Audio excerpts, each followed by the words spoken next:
안녕하세요. 반갑습니다. 이토마토 정석투자 김종수 전문가입니다.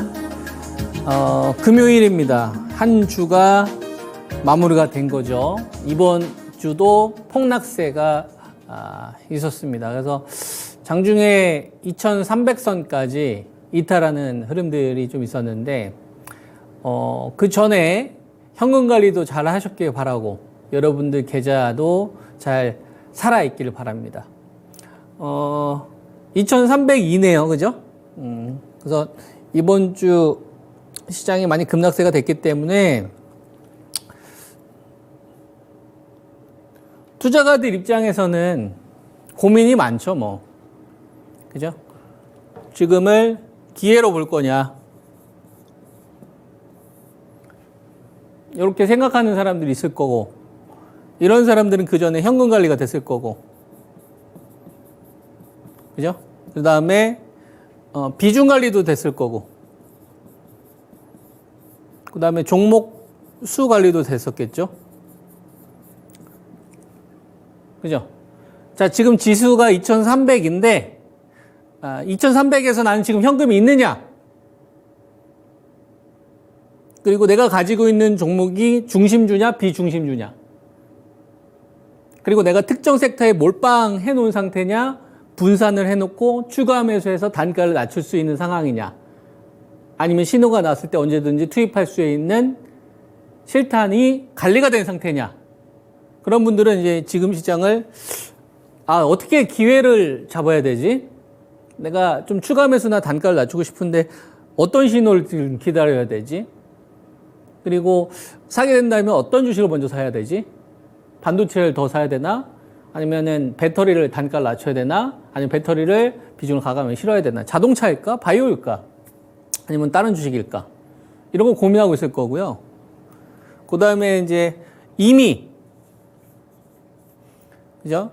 현금을 다 쓰신 분들이 있을 거죠. 다 쓴 사람. 현금을 다 썼는데, 부류가 여러 가지가 있어요. 반도체나 배터리나 자동차나 바이오나 이쪽으로 좀 분산을 해서, 그죠? 뭐 한 20에서 25% 알파 이렇게 분산을 하면서 가지고 있는 사람들이 있을 거고, 아니면은 뭐 나머지 기타로 있는 주식들이 있을 거고, 아니면 배터리에 몰빵되어 있는 사람들이 있을 수 있겠죠. 배터리에 몰빵되어 있는데 중간에 좀 분할 매수하는 과정 속에서 평균 단가가 뭐 한 2600이나 2650에 있는 사람이 있을 수 있고, 2500이나 2400에 있을 수도 있고, 아니면 2350에 다 질렀는데 배터리로만 비중이 한 100%일 수도 있겠죠. 이런 부류의 사람이 있을 수 있고요. 나머지는 뭐 또 바이오나 또는 뭐 자동차나 기타. 그죠? 입장이 다 다르지 않겠습니까? 입장이 다 다르다.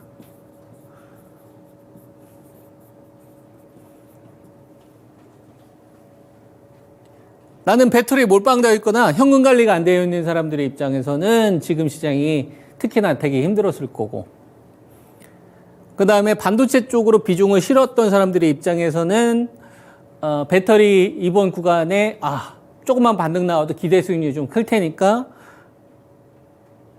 과거처럼 주도 흐름을 못 보인다고 하더라도 그래도 반등 한번 나오니까 좀 클 수 있으니까 요번에 좀 담아볼까 이렇게 생각할 수도 있는 거고, 그죠? 아니면 아예 그냥 현금이 100%인데 어떤 사람이 TV에 나와서 얘기하기로 한 1700까지 간다고 하더라.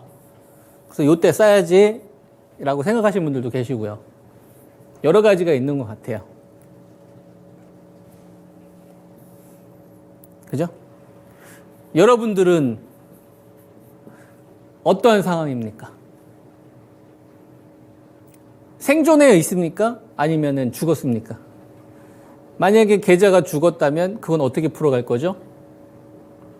에 대한 준비와 실천을 하고 있습니까? 이런 것들이 먼저 더 고민돼야 되지 않을까요?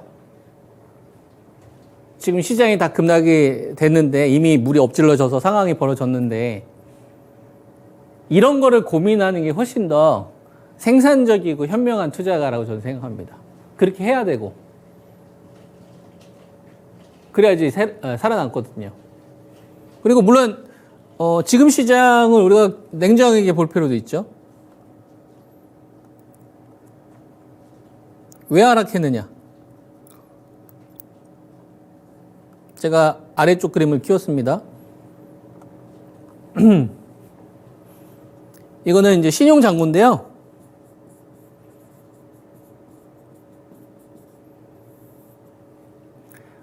우리가 반대매매 같은 경우는 미수, 뭐 반대매매 이런 거 들어보셨죠? 이런 거는 이제 영풍재지 사건 때문에 지난주 후반, 금요일, 그 다음에 이번 주 월, 화 해서 반대매매가 역대급으로 나왔어요. 2006년도 이후로. 근데 이건 좀 단기성 자금인 거죠. 그죠? 하루 이틀 만에 갚아야 되는 돈인 거니까. 자, 신용잔고 같은 경우는 뭐가 있냐면은 이건 좀 중장기 성격인 거죠. 돈을 빌리는데 1개월 뒤에 갚을 돈, 3개월 뒤에 갚을 돈, 6개월 뒤에 갚을 돈. 그죠? 그래서 지난주 후반에 시장의 폭락들은 반대매매의 영향이 좀 큰 거고요. 그 다음에 이번 주는 이 신용잔고가 아주 그냥 폭증했어요.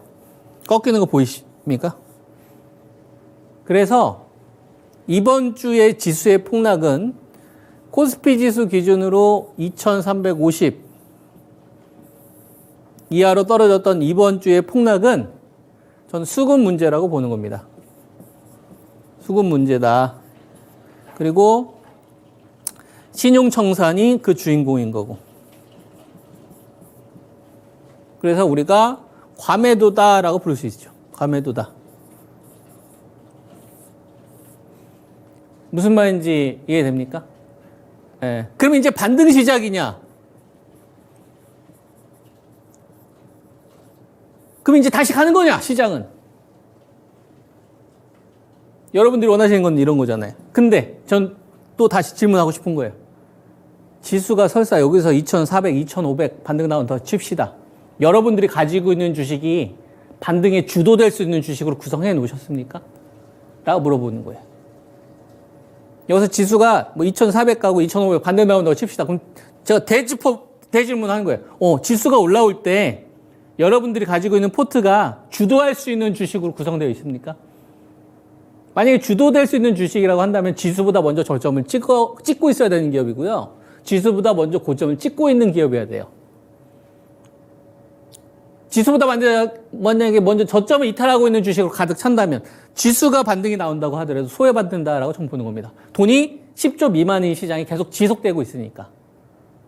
작년도 9월 달에서 11월 달 올라왔을 때, 그리고 올해 7월 달까지 올라왔었을 때 경험했잖아요.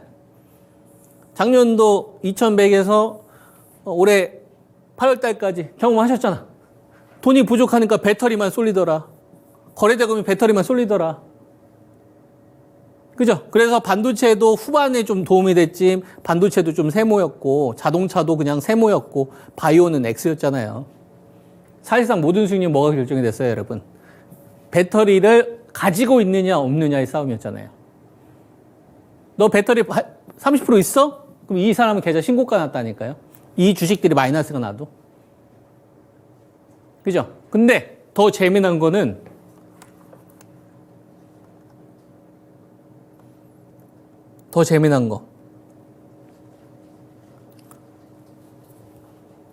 요 반등은 주인공은 배터리고,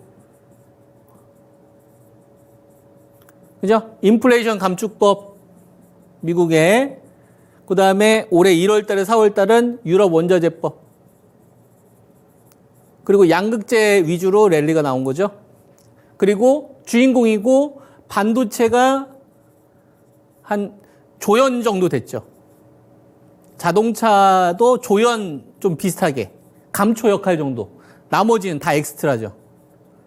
그죠? 근데 재미난 건 작년도 9월 달에 대규모 신용이 청산되기 이런 가정 속에서 뭐가 있었어요? 하락할 땐 다 하락했잖아. 반도체도 하락하고 배터리도 하락하고 언택트도 하락하고 자동차도 하락하고 금융주도 하락하고 조선주 다 하락했잖아요. 3,300에서 2,100 떨어질 때는 다 하락했잖아요. 그 사람이 가지고 있는 포트가 있었으면 다 하락했다고.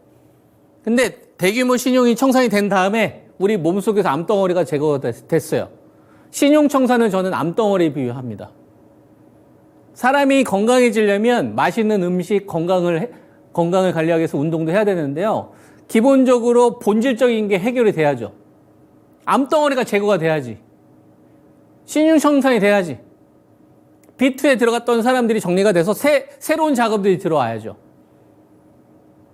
여러분. 그래야지 그건 건강한 자금이죠. 밸류에 대한 새로운 평가를 하는 거고 경쟁 우위 속에서 살아날 수 있는 산업들 쪽으로 돈이 결정을 한 거고 그거에 대해서 움직임이 나왔다는 얘기니까. 근데 빠질 땐 같이 빠지는데 올라올 때는 뭐가 올라와요, 여러분? 배터리 주도로 올라오잖아요. 돈이 부족하면 이런 흐름들이 더 심해진다고. 앞으로 이 시장도 여러분 뭐가 다릅니까? 여기서 바텀을 찍는 게 뭐가 중요하죠? 여러분? 여기서 2250까지 빠졌다가 올라가고 2350에서 올라가고 이게 뭐가 중요하죠? 뭐 그런다고 해가지고 여러분들 계좌 수익률이 뭐 다시 신고가 갈 수 있습니까? 현실적으로 어렵지 않아요? 기껏 해야 단기 매매 정도 해서 10% 뭐 15% 20% 정도 수익 낼 수도 있겠지. 개별 종목으로. 근데 근본적으로 계좌가 다시 신고가 갈 수 있겠냐고. 처음부터 주식 거래를 하는 사람이 아니라면.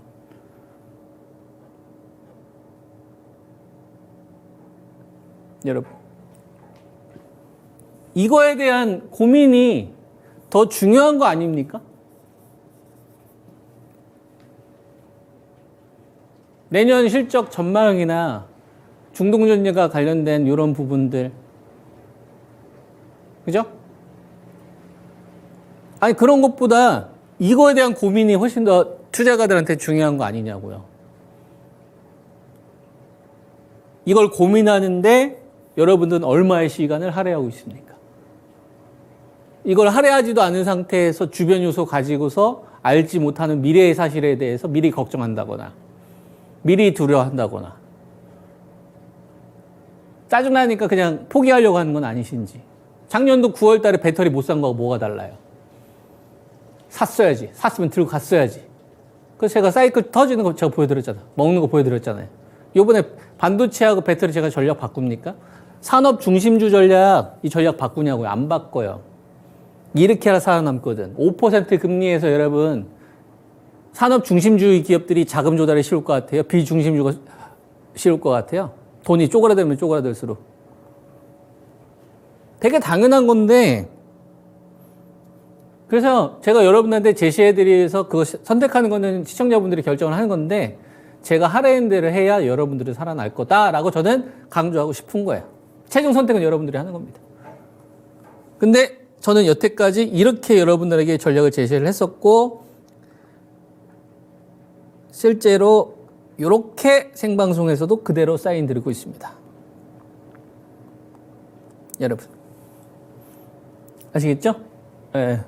저희는 5종목이 메인이고, 그리고 반도체가 시장의 중심이라고 말씀드렸죠. 그래서 반도체가 배터리보다 비중이 높고요. 그 다음에 현금이 있고요. 그리고 바이오 제약 1등주 가져가자. 그래서 1등주 그대로 가져가고 있어요. 이거 현금처럼 활용할 수도 있고 나중에는. 무슨 말인지 이해돼요? 급락이 나와요? 팔 것 같습니까? 전 더 살 겁니다. 단가를 더 낮출 거라고. 근데 반도체가 비중이 더 많아야 된다라는 이야기를 계속하고 있어요. 하이닉스가 좀 빠졌다가 팔았을 것 같습니까? 전 더 사고 싶은데. 88,000원대부터 가져가는 거잖아요. 삼성전자는. 제가 7만원대 초반대 4분의 1 정도 저희가 팔았단 말이에요. 58,000원 정도부터 가지고 있었던 거. 이것도 지금 반성하고 있어요. 그냥 차라리 이익금 난 걸 가지고 더 살 걸. 지금 같은 구간에서 이만한 기업이 없는데. 그리고 배터리, LG 엔솔이나 포스코홀딩스나 포스코퓨챔 이거 저 추가해서 단가 낮출 거예요. 여러분. 이 전략을 여러분들한테 계속 제시해드리고 있는 거라고. 현금이 없다. 그러면은 현금 관리를 안 하신 거겠지. 방법을 찾아야지. 다른 주식의 비중을 줄여서 중심주 쪽에 대한 비중을 높일 것인지 아니면 새로운 주도주들이 탄생이 됐었을 때 그 시세를 먹기 위해 그죠? 결단을 내려야죠. 지수가 반등이 나왔을 때 왕따 당하면 속상하니까.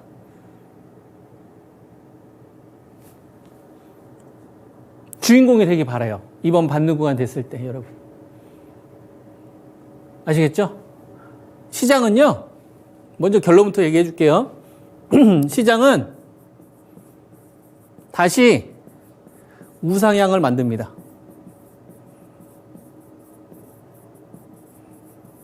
이게 결론이다 여러분. 이게 결론이고 시장은 다시 우상향을 만든다. 기억하세요. 이유는 간대요. 2023년도보다 2024년도가 돈을 더 많이 벌기 때문에. 대한민국 코리아의 산업이 올해 2023년도보다 2023년도가 돈을 더 많이 구조하기 때문에. 왜? 반도체가 감산해서 메모리 가격이 올라가잖아요. 그죠? 그래서 반도체 재고 줄잖아요. 근데 이 주문이 가짜가 아니에요. 실제로 주문이 늘어나면서 재고가 줄고 있거든. 그래서 올해보다는 내년도가 높은 밸류 유지를 해야 되는 게 저는 타당하다고 보는 거예요. 그래서 결국은 또 다시 우상향을 만든다. 아시겠죠? 예, 그러니까 반도체 없으면 답이 없는 거예요. 자, 그 다음. 그럼 이 구간에서 우리가 체크해야 될 것들이 있겠지. 자, 유동성에 대한 걸 우리가 한번 생각을 해봅시다. 매수대금. 여러분, 매수대금이 10조 미만이면 힘들지 않을까? 모든 주식을 다 데리고 가기 어렵지 않을까요? 쏠림이 나올 가능성이 높다. 작년도 9월 달에서 11월 달 배터리 쏠렸던 것처럼 올해 1월 달에서 3월 달 에코프로 그룹하고 포스코 그룹이 쏠렸던 것처럼 걔네들 쏠릴 때 나머지 배터리 가던가요? 여러분, 뭐 전해질에는 갑니까? 쏠리니까 걔네들만 가죠? 반도체 쪽으로 쏠리면. 배터리가 될 수도 있지 않습니까? 될 수도 있지. 배터리가 될 수도 있는데 저는 배터리는 9월 중순 이후로 여러분 반도체보다는 아래쪽으로 내려왔다고 생각합니다.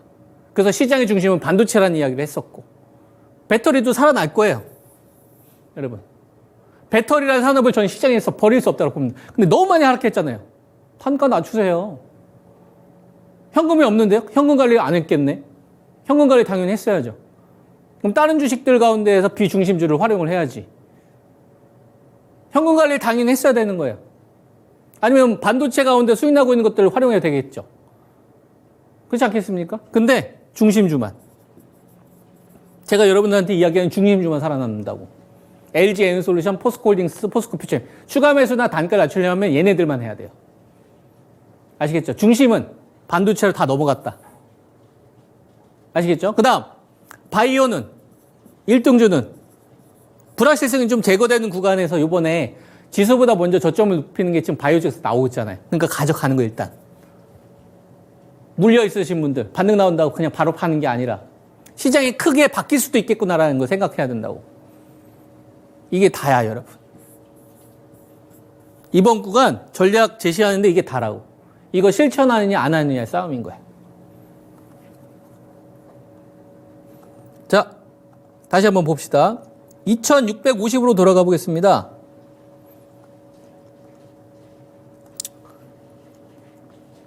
(2650에서) 여러분들에게 제시했던 거는 2350입니다.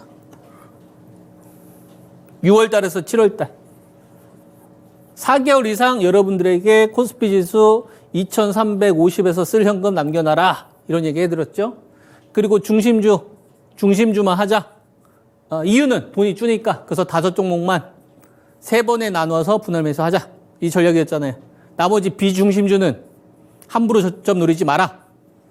이 전략이었죠. 자, 되짚어 봅시다. 여러분 2650에서 2350 제시했을 때 전략이 유동성 1, 2, 3 전략이었어요. 그 중에서 3번 전략이었다고. 필요 없다고 생각할 수 있다고. 지금 되게 중요하죠. 그리고 5월달 2500 깨졌을 때 제가 배터리 LG 에너지 솔루션하고 포스코 홀딩스하고 포스코 퓨처만 하니까 왜 에코프로 안 하냐, 에코프로 BM 왜 안 하냐, LNF는 왜 안 하냐. 뭐 그런 얘기 하지 않았어요? 삼성 SDI 이런 것도 얘기해 줘야 되고 막 첨보도 많이 빠졌으니까 이런 거 사야 되는 거 아니냐? 그때 했었으면 더 최악이었을걸요? 근데 그때는 중요하다고 안 느껴지죠? 근데 지금 생각해보자. 중요하다고 느껴지잖아요. 그리고 이거를 제가 말 바꾼 게 아니라 실천했잖아요. 계속. 뚝심 있게. 그리고 그대로 저는 실제로 생방송 사인 줬거든. 저는 아직 현금 가지고 있어요. 아직 저점이라고 저는 아직 판단하지 않아요. 근데 현재 시장은 다시 우상향은 결국 만든다. 뭘 만들고 나서. 신용청산을 얼마만큼 시장이 더 할지는 이건 더 지켜봐야 되는 거고, 그 다음 새로운 주도주를 결정하기 전까지는 지금 우리가 보고 있는 이 구간에서 하단에서 그냥 왔다 갔다 한다라고 생각을 해야 됩니다. 시장에 임팩트 있는 사건이 던져줘야 돼요. 가장 가능성이 높은 건 뭐가 있을까요? 11월 달. 11월 중순 뭐 있어요? 미중 정상회담 있죠. 에이펙에서. 요거 크지 않을까요, 여러분? 바이든 정부하고 시진핑 정부하고 만나서 그동안의 미중 갈등을 때문에 여태까지 반도체라든지 우리나라가 수출하는 데 있어서 프리미엄을 빼앗는 요인들이 나왔었잖아요. 근데 지금은 미국도 경기 부양에 대한 부분이 필요한 거고 중국도 그게 필요한 거잖아요. 물가를 안정시키는 게 지금 미국도 필요한 거고 이런 식으로 만나는데 한 번 더 싸우자. 이렇게 갈 확률보다 완화 기조로 갈 확률이 높지 않을까요? 왜? 지금 지수는 2650이 아니라 2300이거든. 근데 올해보다는 내년도가 기업들이 이익이 늘어나는 기업들이 많아요. 반도체하고 바이오 쪽에서는 배터리도 마찬가지예요. 성장률이 둔화될 수는 있겠지만 공장 증설은 예정대로 간다고. 거품만 빼면 되지. 투매 때 신용 물량이 나온 거 동참해야 됩니까? 단가를 낮추는 기회로 활용해야지. 중심주만. 무슨 말인지 이해돼요, 여러분? 이 포인트를 잡으시면 지금 시장에 대해서 끌려다니지 않는다고. 돈을 벌기 때문에 현재 시장을. 확고하게 여러분들 실천하세요. 아시겠죠? 확고하게 실천하시라고. 듣보잡 이런 사람들한테 휘둘리지 마시고 꾸준하게 여러분들에게 전략 제시해드렸던 사람들 이런 거 볼 줄 아는 눈은 있어야 될 거 아닙니까? 기준 잡아드릴게. 자, 코스피 지수 2350. 중요한 일정, 앞으로 중요한 일정. 11월 중순에 있는 미중 정상회담. 오케이? 이거는 변곡점이 될 가능성이 높다. 이거는 그때 사태를 좀 지켜보고 제가 추가적으로 이야기해 드릴게요. 그럼 이때까지 여러분들 어떻게 기준 세우시냐면 2350을 기준으로 뭘 보는 거예요? 첫 번째. 배터리가 여러분 배터리 중심주가 그죠? 저점에서 멈춘 게 중요해요. 일단 멈춘 신호가 나왔죠? 그럼 다음 주는 뭘 봐야 돼요? 저점보다 계속 높이는 신호들이 나온지만 보시라고. 그 다음 두 번째. 반도체 중심주가 고점을 높이는 신호들이 나와야 돼요. SK하이닉스나 삼성전자, 한미반도체 다시 고점을 높이는 신호가 나와야 된다고. 무슨 말인지? 이 신호가 안 나와. 그럼 어떻게 해야 돼요, 여러분? 2350에서 그냥 왔다 갔다라고. 이해되셨죠, 여러분? 개별 호재가에서 급반등이 나온 주식들은 좀 비중을 줄고서 현금 관리를 했다가 그 돈 어디로 가야 돼요? 중심주로. 산업 중심주로. 오케이? 그 다음 세 번째. 매수 대금이 연속적으로 증가해야 돼요. 제가 여러분한테 제시할 수 있는 건 한 10조. 매수 대금이 연속적으로 증가해. 한 2350 왔는데 반도체도 고점을 높이고 배터리도 저점 높이는 신호들이 나오는데 거래 대금을 봤더니 10조가 계속 늘어나. 그럼 얼마까지 홀딩? 2500 요 근처까지는 홀딩인 거야. 아시겠죠? 한 2450부터 준비하시는 거야. 2500. 그럼 그때 좀 현금을 만들거나 비중을 줄이고 싶은 건 줄이시라고. 이거 기억나세요? 이렇게 하시고. 그 다음 만약에 배터리가 급등이 나왔어. 저점을 높였어. 근데 반도체가 고점을 낮춰요. 하이닉스를 이번 주에 건드렸는데 삼성전자를 건드렸어. 그러면 코스피 지수는 2350이 아니라 2200까지 떨어질 수도 있다라고 생각하고 현금을 남겨 놓으셔야 돼. 현금을 만들어 놓으시든지. 더 싸게 사기 위해서. 아시겠죠? 그 흐름이 나와도 결국은 2350은 결국은 꼬리가 된다. 그리고 나서 또 다시 원래의 싸움. 반도체가 고점을 높이고 배터리가 저점을 높이는 신호들이 나와야 진짜다. 10월 중순과 11월 달까지의 포인트 알겠죠? 그리고 반도체와 배터리가 이격이 정체되면 바이오 1등주가 대안이 될 수 있으니까 1등주는 가져가셔라. 상세하게 풀어드렸어요. 중요한 거와 중요하지 않은 것도 말씀을 드렸어요. 제 전략을 실천할지 말지는 여러분들이 결정하는 겁니다. 근데 제가 여러분한테 전략 제시했던 대로 저는 실천 그대로 하고 있습니다. 이렇게 하면 기회를 만들 수 있다. 돈에 논리를 투자하는 거기 때문에. 아시겠죠? 제 전략이 많이 도움됐으면 좋겠고요. 돈이 줄수록 산업 중심주 쪽으로 가셔야 됩니다. 이거 잘 실천해서 여러분들한테 좋은 성과가 있었으면 좋겠습니다. 이번 주 일요일 날 또 공개 방송하니까 종목 이야기는 그때 많이 해드릴게요. 한 주 수고 많이 하셨습니다. 정석투자였습니다.